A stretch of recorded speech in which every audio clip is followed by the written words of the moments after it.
Alright, Filipino reaction. Reaction video na naman tayo mga kaibigan dito sa nagte-trending ngayon sa Showbiz Philippines na ito na, Marian Rivera.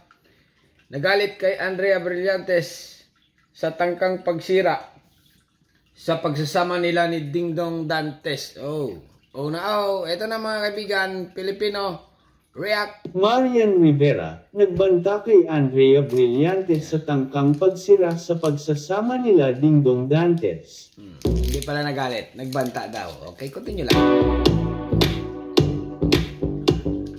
Nagte-trending to ng mga kaibigan, ha? Alright, pasok!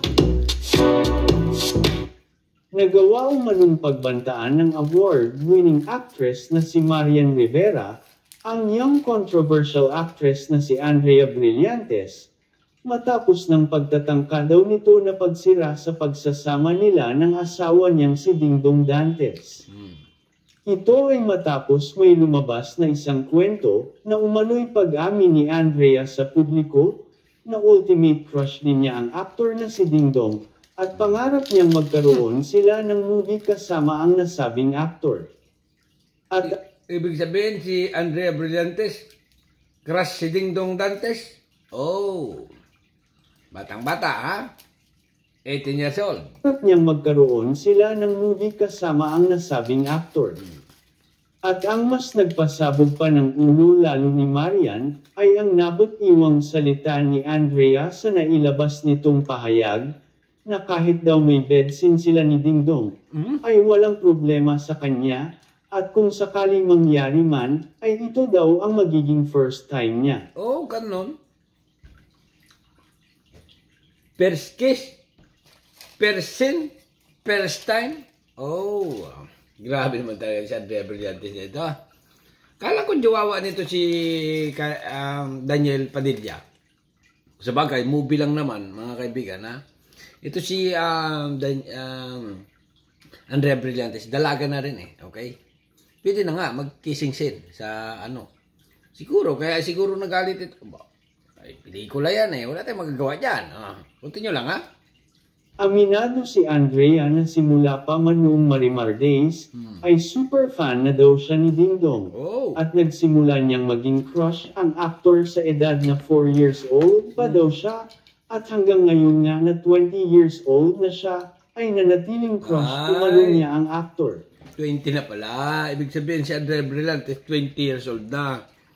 At pwede na mag-kissing scene sa pelikula.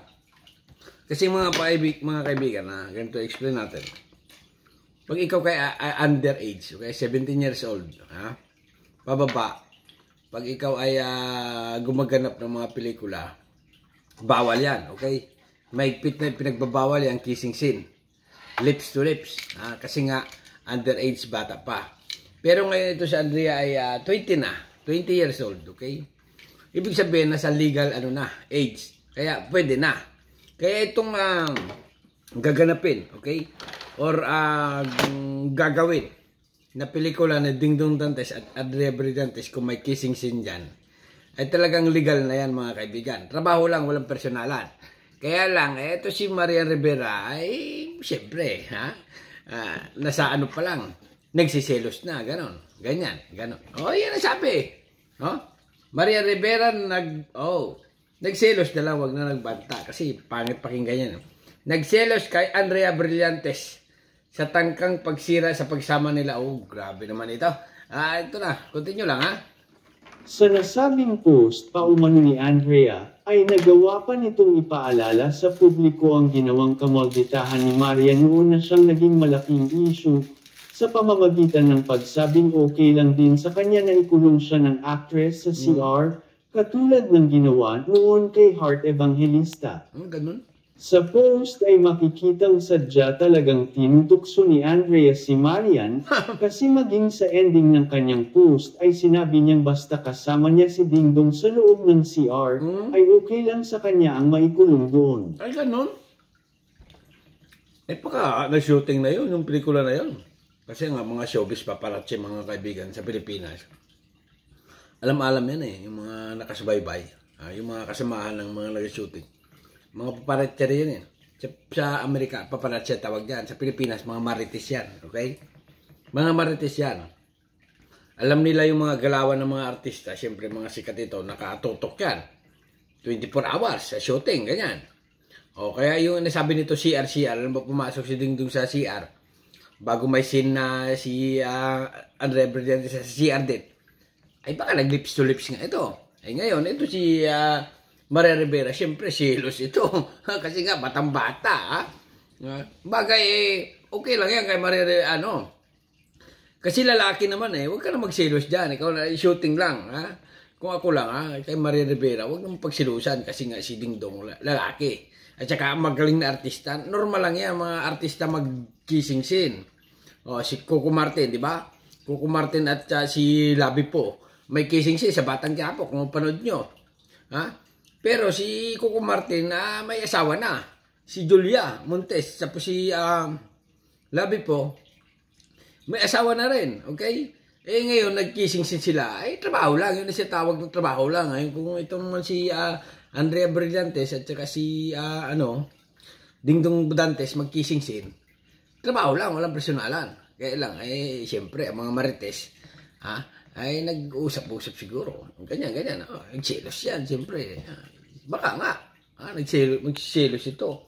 Marian Rivera, nagselos kay Andrea Brillantes. Continue lang. Ayon sa kumalat na chika, ay dahil sa post na ito ay sinabi umano ni Marian na huwag umanong subukan ni Andrea na sirain ang pamilya niya. Naku. Dahil kapag ginawa daw ng young actress ito ay sisiguruhin ng Kapuso Queen na masisira ang buhay nito. Ayon naman sa ilang netizens, ay kung totoo man ang kumalat na post sa social media, ay patunay lang ito na kinakareer na ni Andrea ang ganitong mga issue, kasi dito siya naging laman ng bawat usap-usapan sa publiko o sa social media. Gano'n ibig sabihin? Hala. Okay. Kumakain ako ang dami ko ubusin, Chocolate ito, regalo sa akin regalo sa akin. Ngayon, saan ba tayo? Ulit natin, medyo nakalimutan ko mga kaibigan, Okay. Naging laman ng bawat usap-usapan sa publiko o sa social media. Ay, ganon. Ibig sabihin to si Andrea Brillantes, ginagamit lang niya yung mga ganyang issue. Kasi nga, nalilink din ito kay yung usapan nila kay Daniel Padilla. Juwawa daw si Daniel Padilla, ganyan. Ibig sabihin, ginagamit lang. Baka naman hindi. Kawawa naman yung bata. Ito talagang mga marites na ito. Medyo siyempre, 20, bata pa rin yan, okay? Pinapag-away nyo lang. Kung halimbawa totoo, at 20 years old na, pwede na rin nga. Kay Dingdong. Alam na. Continue lang, Sa mga ginagawa niyang mga paglalantad ng mga artistang crush niya, ay ramdam umano ng netizens na sinasakyan lang ng actress ang mga isyong nagpaingay sa pangalan niya, kasi halos na lang daw lahat ng revelasyon niya ay may kasamang pahayag na nagnanais na higit pa sa crush ang mangyari sa sinumang aktor na tinuturo niya. Ngunit kung sakaling totoo man din si Andrea sa mga pasabog niyang ito, ay nararapat lang din daw na higit pa sa ikulong sa CR ang gawin ni Marian sa kanya at ng iba pang mga artista na inagawan at plano pa niyang agawan ng mga karelasyon. Ganon. Alright, up. Commercial na. Tapos na, mga kaibigan. Okay, ganun nga, mga kaibigan. Ito na, nagtitrending ngayon. Marian Rivera, nagselos kay Andrea Brillantes. Dahil siya, okay, pagsasama nila ni Dingdong Dantes, okay, sa isang pelikula siguro. Alright, hanggang dito na lang. At ano masasabi nyo kay Andrea? Bahala na kayo. Subscribe to channel. Don't forget comment. Bye-bye. Thank you.